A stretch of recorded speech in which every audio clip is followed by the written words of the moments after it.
Soda Nandana Brajana Ranjana Jamuna Tira Vanachari Jamuna Tira Vanachari Jaya Radha Madhava Kunja Bihari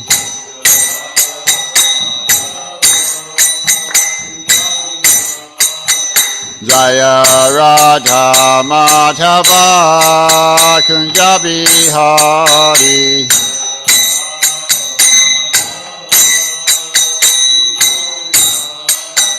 Jaya Gopi Jana Vallabha Girivaradari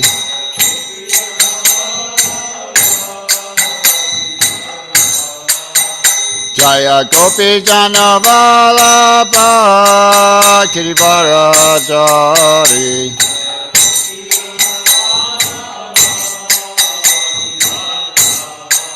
Jasoda Nandana Brajana Ranjana Jasoda Nandana Brajana Ranjana Jamuna Tira Vanachari Jamuna Tira Vanachari Jaya Radha Madhava Kunja Bihari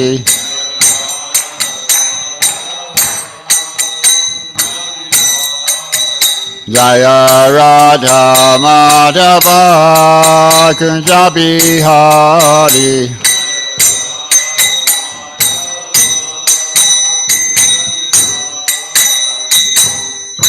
Om Namah Bhagavate Vasudevaya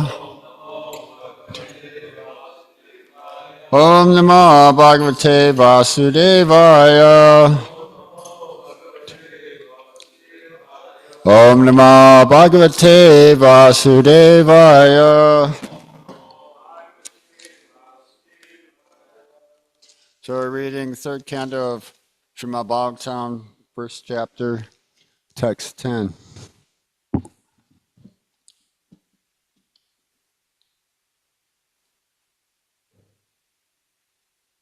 Yada upahuta bhavanam pravishta mantraya prishta kila purvejena ata aha tat mantra drisham variyan yat mantrina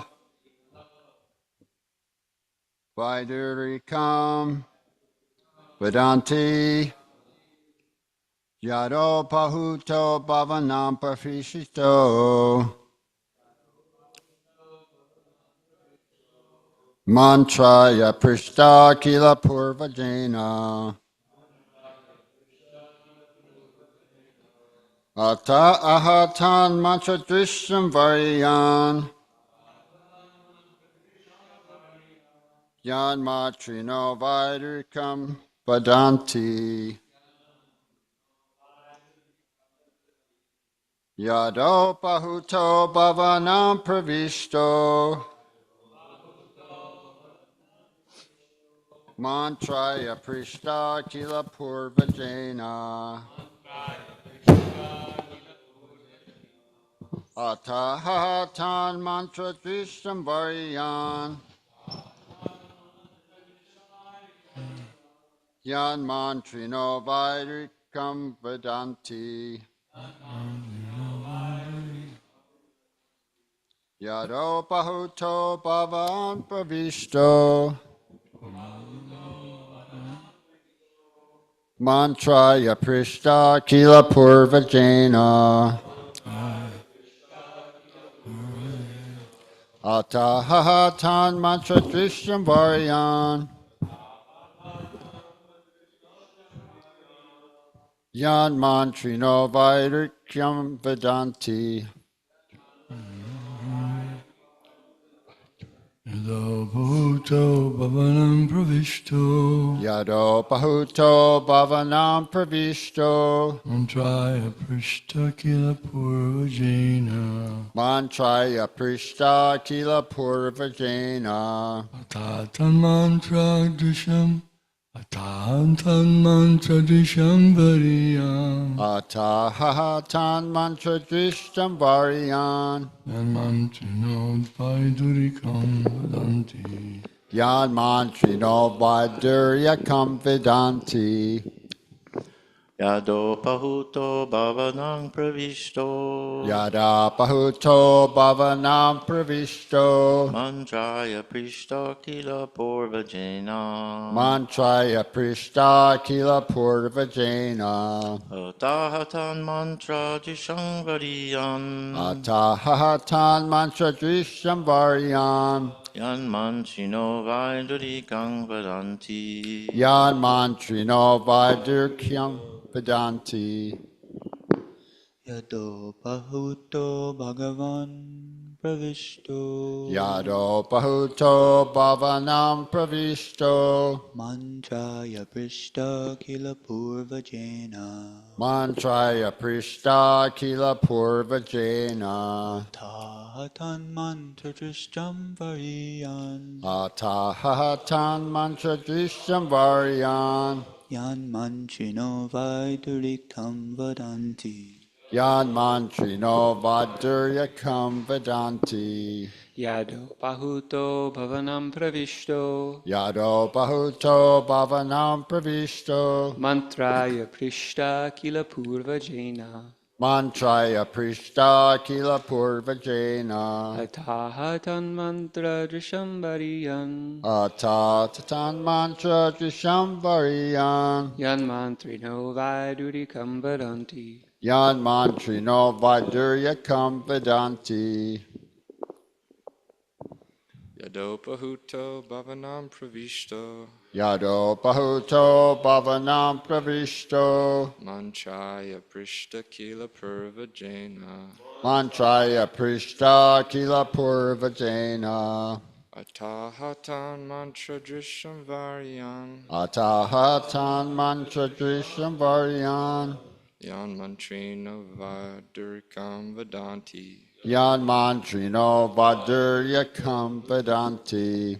Yado Pahuto Bhavanam Pravishto Yado Bhuto Bhavanam Pravishto. Mantraya Prishta Kila Purvajena Mantraya Prishta Kila Purvajena. Athahaktan Mantra Drisham Variya Atahatan Mantra Drisham Variyan. Yan Mantrino Vaidurikang Vadanti Yan Mantrino Vaduryakam Vedanti.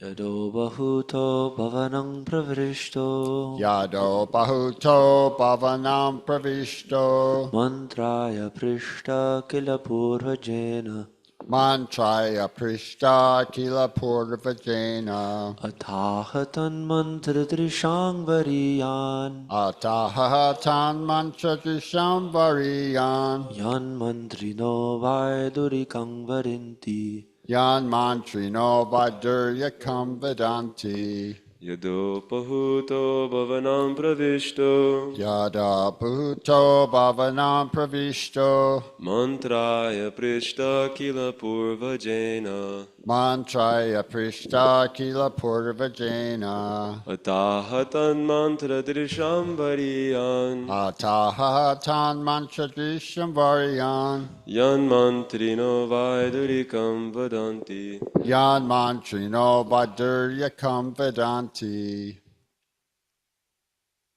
That's everyone. Everyone chanted. So we'll do word by word synonyms. Yada. When. Upahuta. was called by. Bhavanam, the place. Pravishta, entered. Mantraya, for consultation. Prishta, asked by. Kila, of course. Purvajena, by the elder brother. Ata, thus. Aha, said. Tat, that. Mantra, advice. Drishnam, just suitable. Variyan, excellent. Yat, that which. Manitrana, the ministers of state or expert politicians. Vidurikam, instructions by Vidura. Vedanti, do they say.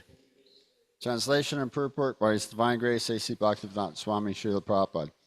When Vidura was invited by his elder brother Dhritarashtra for consultation, he entered the house and gave instructions which were exactly to the point. His advice is well known, and instructions by Vidura are approved by expert ministers of state. Political suggestions by Vidura are known as expert, just as in modern times, Pandita Chandakya is considered the authority and good counsel in both political and moral instructions. So I can read the next verse and the next purport if you want. There wasn't much. Maybe the next two verses. There's a lot of history here from the Mahabharata. We'd be kind of going through. Ajata shata parichadayam titikshato durvashaham tavagha sahanujo yacha vikrodatahi svasanushayan famalam bivishi. Vidura said, you must now return the legitimate share to Yudhisthira, who has no enemies and who has been forbearing through untold sufferings due to your offenses. He is waiting with his younger brothers, among whom is the revengeful Bhima, breathing heavily like a snake. Surely you are afraid of him. Partam stu deva bhagavam makundo griti divan shristiti deva deva aste svapunyam yado deva devo virnishi sasesha nirdeva deva. Lord Krishna, the personality of Godhead, has accepted the sons of Pritha as his kinsmen, and all the kings of the world are with Lord Krishna. He is present in his home with all his family members, the kings and princes of the Yadu dynasty who have conquered an unlimited number of rulers, and he is their Lord. Jai Glory Nitai Ki Jai. Purport. Vidura gave Dhritarashtra very good counsel regarding political alliance with the sons of Pritha, the Pandavas. The first thing he said was that Lord Krishna was intimately related with them as their cousin. Because Lord Krishna is the Supreme Personality of Godhead, he is worshipable by all Brahmanas and demigods, who are the controllers of the universal affairs. Besides that, Lord Krishna and his family members, the royal order of the Yadu dynasty, were the conquerors of all the kings of the world. The Kshatriyas used to fight the kings of various dominions and kidnap their beautiful princess daughters after conquering their relatives. This system was laudable because the Kshatriyas and the princesses would be married only on the basis of the chivalry of the conquering Kshatriya. All the young princes of the Yadu dynasty married the daughters of other kings in this way, by chivalrous force, unless they were conquerors of all the kings of the world. Vidura wanted to impress upon his elder brother that fighting with the Pandavas was fraught with many dangers, because they were supported by Lord Krishna, who had conquered, even in his childhood, demons like Kamsa and Jarasandha, and demigods like Brahma and Indra. Therefore, all universal power was behind the Pandavas. So there was a really good point made in the classes that I was listening to. They're on Srimad Bhagavatam class.com. And they were talking about how Krishna became Arjuna's messenger and went to the went to the kingdom of the Kurus on a diplomatic mission to try to avoid the war.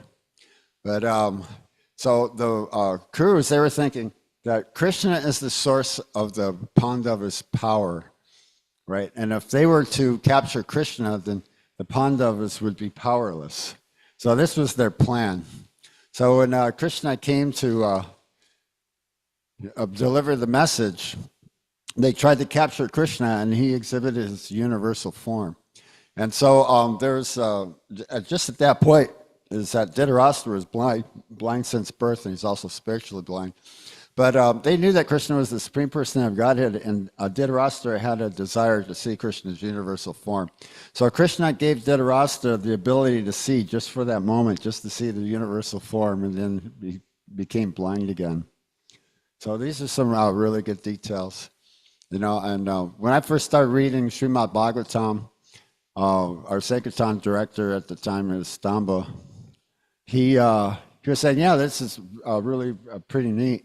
It's kind of cool how Srimad Bhagavatam, it picks up where Mahabharata leaves off. So that's pretty much like what we're really talking about here, like what happened, what was the conversation between Vidura and Maitreya Rishi when he went away, when he left the kingdom and went into the forest. And then he returned to preach to Dhritarashtra that one should not remain in family life and stay at home till the end of one's life. One should leave home and renounce all worldly things and engage in devotional service and bhakti yoga and prepare themselves for leaving the body, going back home, back to Godhead. So this is the discussions of Vidura and Maitreya Rishi, and Prabhupada had a lecture on this verse too, and he was discussing a lot of the history regarding the Pandavas and the Kurus. And so the Kurus, even though they know that Krishna is the universal form, they know that he's the unconquerable power of the Pandavas, and Krishna even showed them the universal form. They still really couldn't accept it or really submit. They were still bent on war. And there was a reason for this, is that their pious karmic reactions were exhausted, which meant that they no longer had the karma to rule a kingdom. So this is what was actually taking place, and so their destruction was imminent by their very actions, that basically the karma was exhausted. So that was apparent, because they were just bent on war, but somehow they're trying to be consoled, like, you won't win this battle, So that was the whole subject matter of this. Did Maharaj wish to speak on this?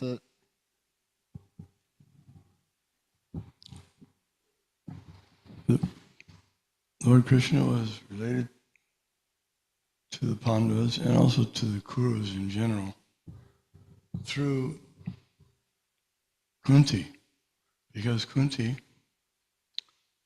married, she was from the Yadu dynasty, whose base was in Dwarka, and she married Pandu, who was from the Kuru dynasty. So that means that Kunti was the aunt of Krishna, because she was the sister of Vasudeva, Krishna's father. And she was also the mother of the Pandavas, which made them cousins of his. So they became cousins, Krishna and the Pandavas. He was also cousins to Dhritarashtra's 100 sons, because they're also same family. So it's all mixed up. And Kunti had a difficult time because she was attached to both families. She was attached to her father's family, which meant the Yadus, and she was attached to her husband's family. So therefore, Krishna, he preferred the Pandavas over the sons of Dhritarashtra, because they were pious. That he likes when people are pious. People do the right thing. People behave properly. He likes that. He's attracted to them. Of course, he treats everyone as his sons and daughters. But still, he's, just like he says in Bhagavad Gita, I have no moham sarvabhuteshu name dveshos tinapriya evijanti tamam bhaktim margateshu japya. And they know, and I'm not partial to anyone, but whoever renders service unto me in devotion is a friend, is in me, and also I'm a friend to him. He becomes friendly to those who serve him. And so the Pandavas are great servants. The thing about the Yadus and the Kurus, they did get into lots of fights because each one was very powerful. And for example, Gargi Smriti describes many different battles between them. Some of them are given in the Bhagavatam, such as when Samba, who is the son of Krishna, he wanted to marry, it was Banu's daughter. This is Banu's daughter, Bana,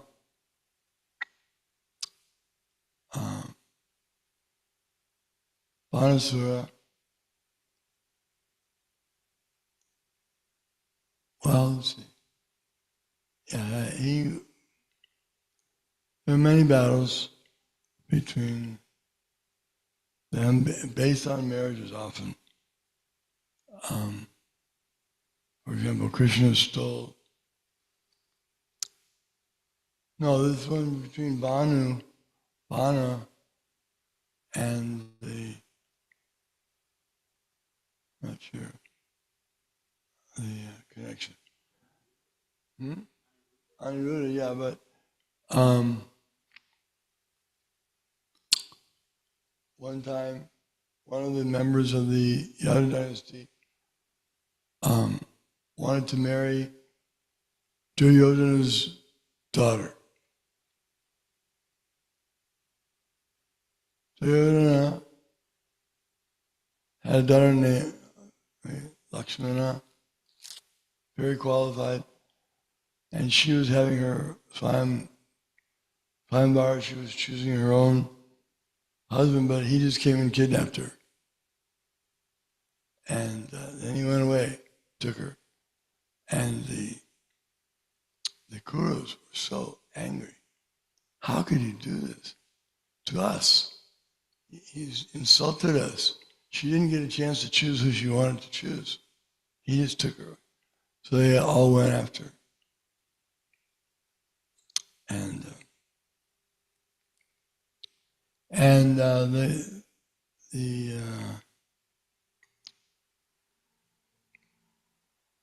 So the Kurus, there was a big fight.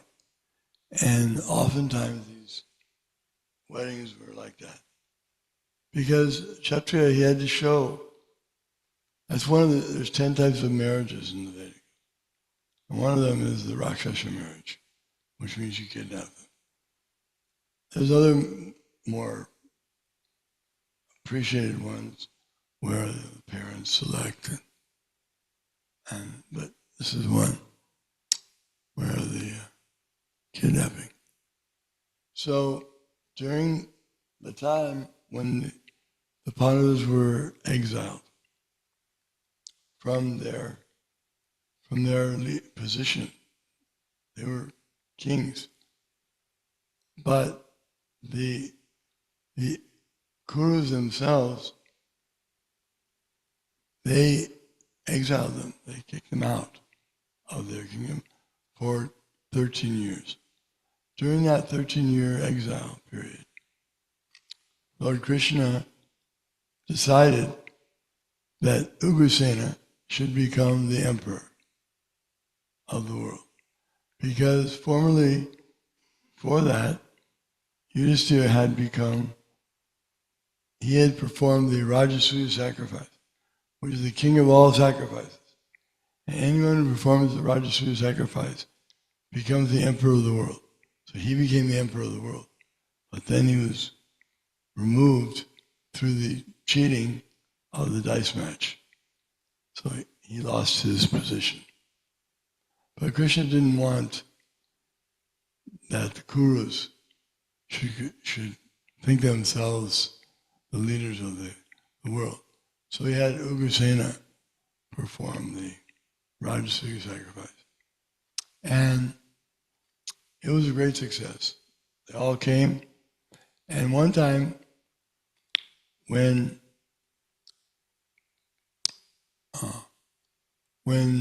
they were out on a tour, Digvijay, to conquer, they have a horse. The horse is allowed to run freely and go where he wishes. And that horse is not an ordinary horse, very special horse. He's empowered by the Lord to know exactly where to go, so that all the great heroes of the world have a chance to defeat the would-be new emperor of the world. So he goes in all the places. And wherever he goes, if someone captures the horse, on the neck of the horse, there is a sign. It says, "This horse is sent out by King Ugrasena, the emperor. He's going to be the emperor of the world. He's going to perform Rajasuya sacrifice. And anyone who does not agree to be his subordinate should capture the horse, and then Ugrasena and his forces will come and defeat them and take back the horse. Otherwise, if you win, you don't have to be a subordinate to Ugrasena." So when the Kurus saw the horse, they immediately captured it. They were just incredulous. How can these Yadavas, how can they think that now they're going to give directions to us? We gave them a chance to use some of our royal insignia, and they can sit on the throne, but now this is going too far. Now they're giving us instructions. So they had a big fight, and that was very even. They're very powerful. So what happened was Krishna finally came. They were fighting, and he went to the Kurus, and without weapons, and he called them, and he said, "Please forgive my sons," because his sons were the main members of the Yadu dynasty. His sons and grandsons. He had 16,000 wives, 10 sons from each wife, 160,000 sons. And then each of them had 10 sons. So 160,000, I becomes 1.6 million grandsons. Like Aniruddha. Aniruddha was the grandson of Krishna and the son of Pradyumna. So they had huge. So Krishna begged them to please forgive his sons for their acting so rashly as to declare war on them. But he said, but still, I would like you to give back the horse and then come to the Rajasuya sacrifice as our guests and give some gifts to Ugrasena. So he was speaking so sweetly that he just captivated them, and they agreed. And at that time, they were trying to figure out whether they should fight or not. So it came out that they were trying to decide, and Vidura was consulted whether they should fight. And he said, how can you fight with them? How can you fight with the Yadu dynasty? Balaram is there with them. And he once came, that was the incident I was speaking of before, when the son of Dhritarashtra was, so Balaram came and said, you have to give them back, the husband. They captured the husband and the wife. And the Yadavas, the Kurus didn't pay any attention. They said, oh, Balaram. It's nice. They were happy to see him and everything, but they weren't going to follow his instructions. So Balaram came there to Hastinapur, and he gave the instructions, and they still didn't follow. Then he took out his plow, and he took the river Ganga, and he started pulling the city into the Ganga. It was about to go into the Ganga and be drowned, because at that time the Ganga was a big flowing river, not like now. It was huge flowing river, like an ocean. So Balaram tore out the city from its base and started pulling it. And then they stopped and they apologized. So Vidura reminded them, you couldn't do anything when Balaram was dragging the city into the river. So he reminded, his good advice was appreciated. Sometimes Dhritarashtra would follow his advice. Dhritarashtra didn't always do the wrong thing. He sometimes did the right thing. But generally he did it, if he did the right thing, he did it for the wrong purpose. Because he would do it for the wrong purpose, in that he would win an advantage and he would look like he's doing the right thing, and then he would take advantage some other way. Right. Yeah, it's nice. Yeah, there's a couple of Rakshasi weddings that I was thinking about when Maharaj was explaining that. So, well, Draupadi had the Swayambhur Manu, and she can choose her own husband. And Karna was known as a Sudra because he was raised by a Sudra, because he was born from Queen Kunti in secret. It was being called by the demigod, I believe, Surya. And she wanted to test the mantra given to her by Vyasadeva. So basically, there's no false alarms on this. She had to become impregnated by the demigod, even though she wasn't married, so she had to keep it concealed. And that was the promise by Surya, and that she would remain intact, and it wouldn't become known. And even when Draupadi, even when Queen Kunti did divulge the truth to Karna, that Karna was actually her son, he was still attached to the Kurus, to fighting on the side of Dhritarashtra and Duryodhana. That's whom he pledged his allegiance to, and he wasn't about to change that now and join the brothers of the Pandavas. So Queen Kunti, she knew that the only archer equal in bowmanship to Arjuna is Karna. And so she said only Kshatriyas and above, can participate. And I believe Arjuna was incognito as a Brahmana or something, but they had to look down in a well of water, in a pot of water, and see the reflection above where there's a chariot wheel. And within the hub of the spoke of the chariot wheel is the eye of the fish. It's a fish, and you have to pierce the eye. So by looking down in the reflection, you have to pierce the eye of the fish through the hub of the chariot wheel on the ceiling. Oh, not only that, but they had to use this big special bow, the bow of Lord Shiva, that you had to string the bow, right? So many of the warriors, fierce, mighty Kshatriya warriors, they couldn't string the bow. right? I think it was, it pulled him back or something. It's kind of described.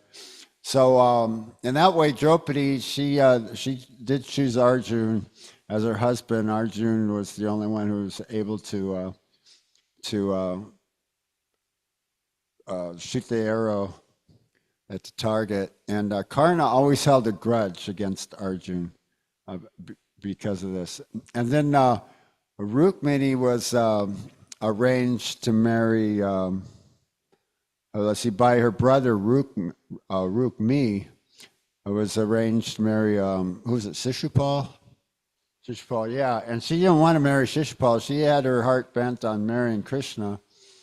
And Shishupal is like Krishna's arch enemy, right?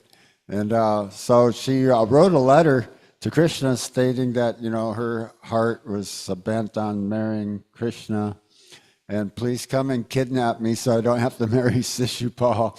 And that was the whole big thing. There was a big battle like that. Krishna, he defeated all the kings that were present, had to fight with them like that and carry Rukmini off. But Rukmini sent a letter to Krishna asking Krishna to come and kidnap her, come and take her away. She don't want to marry Shishupal. So that was her plan. And so Krishna obliged, and he fought and defeated all the kings in the battle. And Prabhupada was talking about that, how a minister, a king, or prime minister, when they have a difficult decision to make, they'll call their advisor. So that was Vidura's part. He was a Sudra. He was born from the maidservant, because Maharaj was explaining this yesterday. The actual queen didn't want to become impregnated by Vyasadeva. So it was a surrogate pregnancy from one of her maidservants. Nowadays, in the Kali Yuga, the surrogate pregnancy is not allowed. Like the brother of the husband, if the husband can't conceive, then the brother of the husband would conceive within the wife. But in the Kali Yuga, this isn't allowed. We're just not that pure, strong, spiritually realized, for that. So, but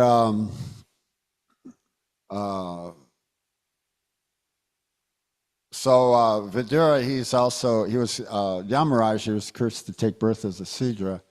So all those purposes were served. But he's the brother of Dhritarashtra and Pandu. So therefore, in these verses, Vidura is being referred to as your uncle, and the brother of Dhritarashtra and the brother of Pandu, like that. So, the son of Vyasadeva, right? There's a verse where he's referred to as the son of Vyasadeva. So that's what Prabhupada was saying. When the king has a difficult decision, he'll call his advisor. And the advisor, he'll take the advice of the advisor in very serious consideration, on a difficult subject matter, or having to come to a difficult conclusion. Everything about it's just all difficult. What's the pros and the cons? And, it's a no-win situation either which way. I mean, what should we do? This is a difficult decision, right? So that's what the advice for. They take it into very serious consideration. Nowadays people are going, who are you to tell me what to do?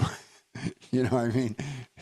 I don't know if the president of the United States, they have advisors. They used to have people like Henry Kissinger or something, or there's this McNamara. He was like advisor to like President Kennedy and during the Cuban Missile Crisis. I believe he was like an advisor to like 3 or 4 presidents or something like that. So so these things they go on. That's natural. So that's a natural procession of things. Let's see what else was there. I think that was. There's some questions or subject for. You want to speak? You want to ask a question?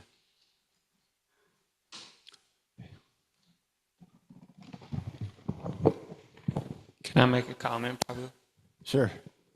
So on what something Maharaj was saying about that verse, Nanaschintyantomam, in the 9th chapter, how Krishna's not partial to anyone.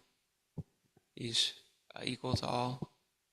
And I was thinking, well, and I was remember reading this purport by Srila Prabhupada and Bhagavatam. I was saying that the way in which Krishna is equal to all is he's giving everyone the equal opportunity to have a relationship with him again, or reestablish their relationship with him.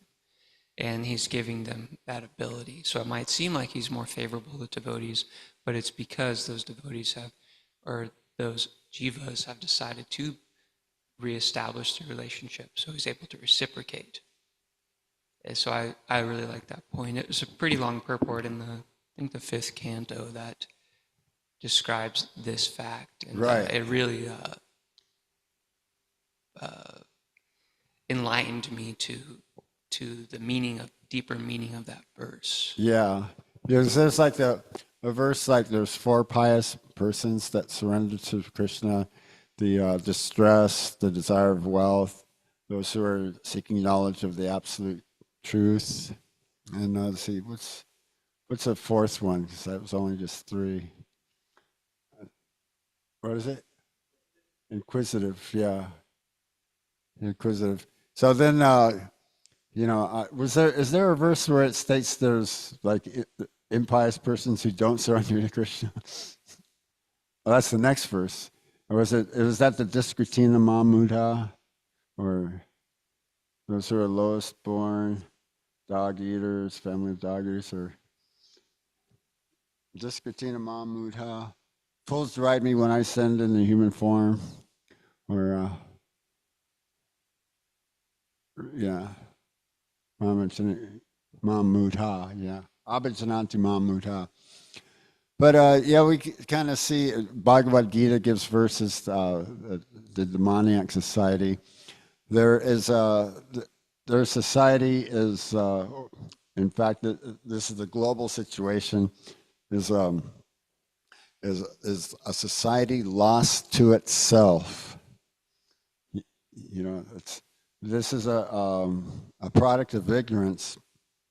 Science, it's all speculation and whatever we are being shown, whatever it is, that's being discovered, or whatever they're theorizing on, whatever seems to be present by our tangible senses, and then whatever their interpretation or philosophy of it is, there's some explosion, some big bang. All this is all knowledge in the mode of ignorance. And not only that, but even on the political field, in order to keep the people satisfied and controlled, you're, even on the material level, kept in ignorance. You're not, the society isn't, informed about everything that the government's doing. They're doing some very secret things, between the United States and Russia and China. There's a lot of things that we don't know about. Whatever is being reported, okay, there's some tension between, the United States, Russia, and China, it's a positive thing, positive relations between China, Russia, and the United States. United Nations sanctions, NATO, blah, blah, blah, right? But yeah, there's a lot of stuff that we actually really don't know about that they, keep us in ignorance, They're, weapon developments, and they've got so many high technological things that we don't even know what they are.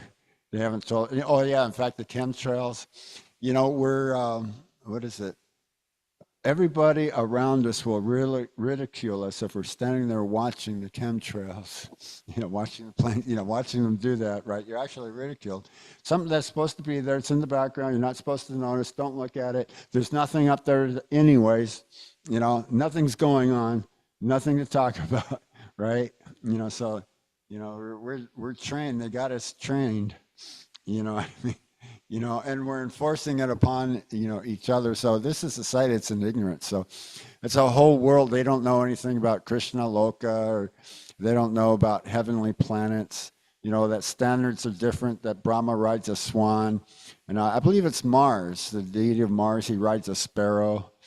The standards are different. Prabhupada says, here on the Earth planet, you have to make some mechanical means and so much rocket fuel just to get it up off the ground, so much weight and velocity, and get it into outer atmosphere. It has to be done quickly, and there's the G-force, the gravity force, so many factors involved. So the standards are different. So why not Brahma just very simply riding the swan? So standards are different. So yeah, and that was a nice verse. That Krishna is impartial. Everyone can surrender. In fact, that's the book about Srila Prabhupada, the Leela Amrita, is that he built a house that everyone could live in. So everyone's invited to participate in the Krishna consciousness movement in one way or other. Either move in with us or make your home a temple, like that. Devote your life to Krishna. Body, mind, words, man, mana, mad, bhakto. Always remember Krishna, never forget Krishna. Become my devotee, worship me, offer your homage unto me. Prabhupada said even the poorest man can worship Krishna. Let's see, if one offers me a leaf, with love and devotion, leaf, fruit, flower, water, will accept it. It says everyone's has access to a flower or a leaf. Sridhar Brahman even just brought some grains of rice, and was favored by Krishna, his old friend from the Gurukul, like that. So, yeah. Any other questions, comments?